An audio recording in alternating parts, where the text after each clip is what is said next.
Je suis brun, je fais 1m86, je fais en taille de chaussure du 45,5, 46 en basket. Je suis donc ici comme acteur de théâtre, je suis accompagné par des comédiens prestigieux. La pièce commence par une, finit par délicate. Est-ce que vous avez trouvé?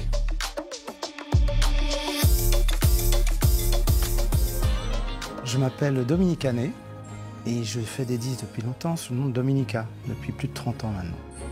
Je fais ça parce que je peux pas faire autre chose. Quand j'étais enfant, tout de suite j'ai été pris par le vice de l'écriture. Je me laisse embarquer dans ce flot-là jusqu'à ce que on s'en suive. Je pense que je ferai ça jusqu'à la fin de ma vie.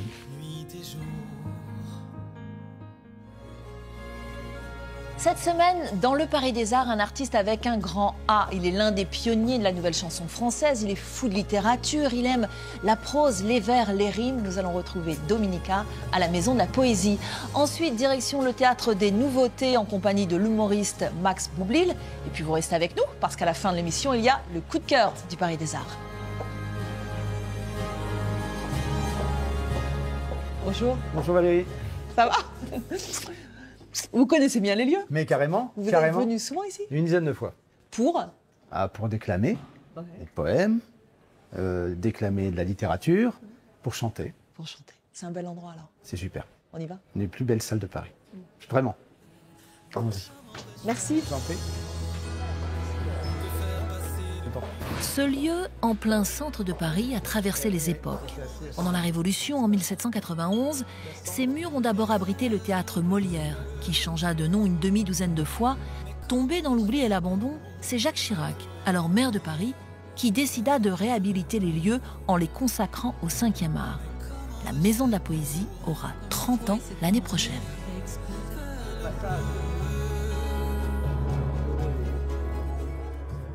Bon, on est dans ce temple de la poésie. Quel est le rôle, peut-être le pouvoir des poètes dans ce monde si tourmenté, si violent? Nous le faire oublier. Ouais. C'est un peu dépasser l'actualité en fait, dépasser le présent. Le présent et la façon dont on nous le rapporte aussi. Si tu viens finalement, surtout ne m'attends pas. Je suis dehors, regarder le temps qui passe sans moi. Je suis dehors avec des gens et la joie et l'ennui. Il y a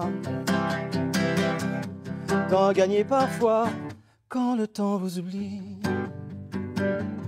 Quand le temps vous oublie. Quand le temps vous oublie. Bravo. Le temps ne vous oublie pas. Ah ben espérons. 30 ans déjà. Ouais. Et la Fossette Un petit peu plus de 30 ans. qui est toujours là. Oui, oui, oui. Vos 30 ans se sont écoulés depuis la sortie de ce premier album que vous avez enregistré sur un magnéto à bande. Depuis, vous avez enregistré une quinzaine de disques, chanté dans beaucoup de salles. Vous avez écrit des chansons pour vous-même, pour les autres. Quel regard vous portez aujourd'hui sur ce voyage, sur ce beau voyage? C'est ma vie. C'est ma vie. Moi, j'ai deux vies. J'ai eu deux vies. J'ai eu celle d'avant, jusqu'à mes 22 ans. Et puis la vie à partir du moment où j'ai commencé à ce qu'il y ait des gens qui m'écoutent. Durer dans ce métier, il paraît que c'est le truc le plus dur. Moi, j'en avais pas bien conscience. Et puis j'avais vraiment pas toutes les cartes en main, quoi. Et puis ça s'est fait. Ça s'est fait parce que les gens étaient là. Pourquoi vous n'aviez pas toutes les cartes en main?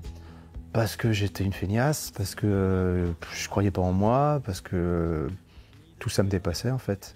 Pour fêter cet anniversaire, vous avez choisi de sortir un double album dans lequel on retrouve quelques-uns de vos plus beaux titres. Il y a d'un côté un album symphonique, de l'autre un album acoustique, deux profondeurs de chant. Pourquoi ce diptyque?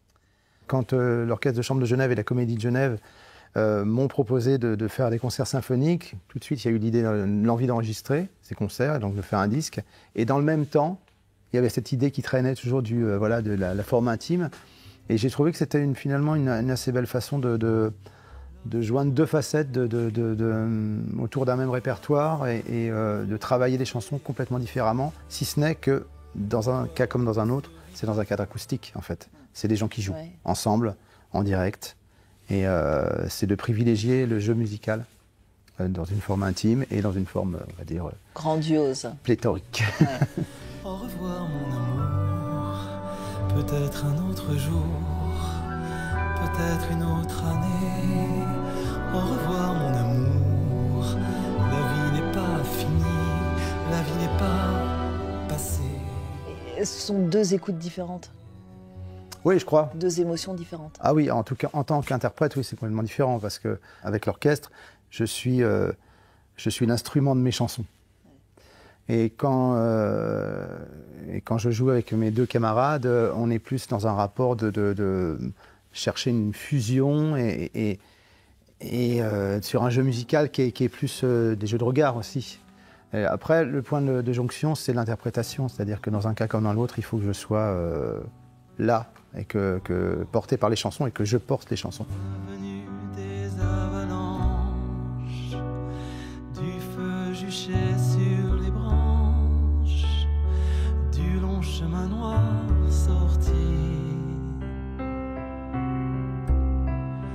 Tout sera comme avant. Où on y retrouve notamment Le courage des oiseaux, Ouais. Au revoir mon amour ou encore Immortel, chanson que vous avez écrite pour Bachung. Est-ce que ça a été dur de choisir les titres pour ce double album? Alors, celles que vous venez de citer, non, parce qu'elles étaient un peu obligées. Évident. Je pense On aurait que été déçus sinon. Ouais, hein. non, et puis c'était hors de question pour moi de les écarter. Mais après, non, je me suis fait plaisir. D'accord. Je vais pas trop penser aux autres. Ah, d'accord, d'accord. Rendez-nous la lumière, rendez-nous la beauté. Le monde était si beau et nous l'avons gâché. Rendez-nous la lumière, rendez-nous la beauté. Si le monde Dès votre premier disque, La Fossette, vous avez été désigné comme le chef de file de la nouvelle chanson française, comme il y a la nouvelle vague au cinéma ou le nouveau roman en littérature. Est-ce que c'est une responsabilité? Oh, bah, à l'époque, c'était rien du tout. Au niveau responsabilité, je ressentais aucune responsabilité. Moi, j'étais ébahi, quoi, en fait. Je suis arrivé dans un moment de creux. Dans ces cas-là, on vous intronise assez facilement chef bidule, parce que Vous n'aimez pas les cases? Pas tellement. je m'en fous, en fait. Ouais. Je considère qu'un artiste, il véhicule des clichés, Ouais. mais qu'il en est responsable jusqu'à un certain point. Donc, si on dit que je suis mélancolique, si on dit que je suis ceci, cela, je dis oui, ça doit être vrai. Mais vous êtes mélancolique, non? Mes chansons le sont, Mais vous ne l'êtes pas, vous? je pense pas. Ah ouais? Vous êtes hyper joyeux? Non plus. Je ne mettrai pas de chemise à fleurs. Mieux vaut confier ces fleurs-là à de plus solaires que moi. Mais si la pluie évite que ces fleurs ne meurent. On part à présent sur les planches du Théâtre des Nouveautés, retrouver l'infatigable Max Boublil, comédien, chanteur et humoriste. Il est de nouveau à l'affiche de la comédie à succès Une situation délicate et poursuit la tournée de son one-man show. Deux exercices complémentaires dont il va nous livrer quelques secrets. C'est pas mal sur l'affiche. Ah ouais, écoute, c'est une vieille photo, hein. C'est un truc qu'on a fait au début, ça. Ouais, voilà. Situation délicate, vraiment délicate ou pas? Bah, ouais, délicate, rigolote, situation rigolote. En tous les cas, ça se marre. Hey, Si. les portes s'ouvrent. Bonjour, Ah bonjour. on s'est déjà rencontrés? J'ai pas l'impression, non. Toute l'équipe de cette belle pièce, Ça y est, on se retrouve. voilà. Ouais. Ils n'ont plus de secret pour vous? Ah non, on a passé beaucoup de temps ensemble. Des années et des années ensemble. On a fait une tournée, on a fait les nouveautés il y a 2 ans, on a fait Édouard VII. On a passé notre vie ensemble. Et aujourd'hui, il y a une nouvelle comédienne avec nous, c'est Elsa Rosenknop. Et elle s'est très bien mise dans les chaussons du rôle de Julie. Bon alors vous, quel personnage vous incarnez? Et ben moi, j'incarne Nicolas, qui est un type fou amoureux de Julie et qui veut faire sa demande en mariage. Il pense à retrouver les parents de Julie pour faire la demande, mais en fait, il tombe sur l'amant de Julie et sa femme, donc Gérard Darmon et Clotilde Courreau. Et donc moi, je pense que je m'adresse à ses parents. Je sais pas du tout. Donc pendant toute la pièce, elle est sur des malentendus, des quiproquos comme ça. Et le public a un coup d'avance parce qu'il sait que moi, je suis un peu le con du dîner de cons dans cette pièce. Ma femme me dit que vous vouliez me parler. Oui. Elle ne vous a rien dit? À quel propos? À propos de nous. De vous et moi. C'est votre première pièce, vous nous aviez plutôt habitués à des one-man shows. Ouais. C'est très différent de conter une histoire à plusieurs, de ne pas s'adresser directement au public. Vous avez bossé ou c'était naturel? Non, on a beaucoup travaillé au début, il y a eu beaucoup de répètes, c'était intense, c'était difficile pour moi au début parce que c'est une nouvelle discipline, quoi, d'être avec d'autres, de faire comme si on était au cinéma mais en un peu plus fort parce que le théâtre, il faut que ça joue un tout petit peu plus fort au niveau du volume du son et parfois des intentions. Et j'avoue que j'y prends beaucoup de plaisir.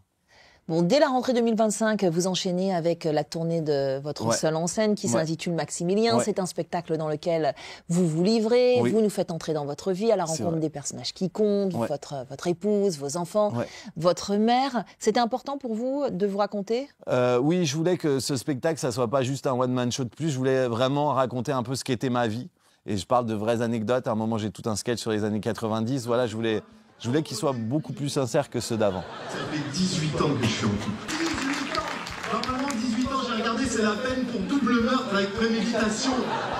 Bon, là, on est au Théâtre des Nouveautés. Ouais. Je suis curieuse, moi, j'ai envie que tu nous fasses visiter les coulisses et puis Mais ta avec loge. plaisir. Je vous montre tout ce que vous voulez. Allez. Je peux vous montrer les toilettes, les douches, je peux vous montrer les loges, je peux vous montrer les loges de mes collègues. Allez, avec allez, plaisir. on y va. Et là, tu rentres dans la partie de la magie des loges.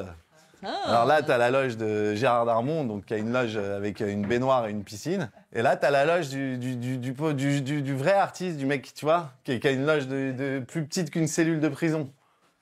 Tu vois, il n'y a rien dedans, vraiment, il n'y a rien. Alors, quand même, Il y a quand même un canapé, genre une demi-place. Regarde, je peux même pas m'allonger sur ce putain de canapé, regarde.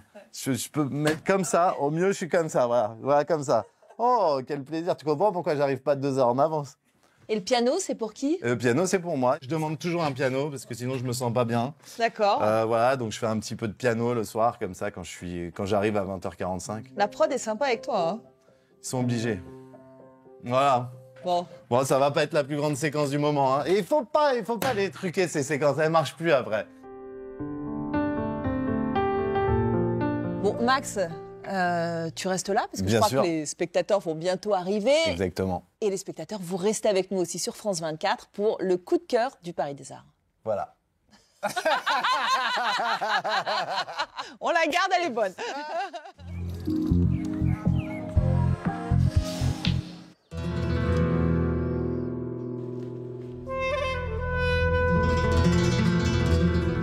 De Christopher Nolan en passant par Nabil Ayouch ou encore Jim Jarmusch ou encore André Téchiné, des productions hollywoodiennes aux films d'auteur, Tanger a toujours inspiré les cinéastes du monde entier. Je vous propose d'aller découvrir le prochain tournage.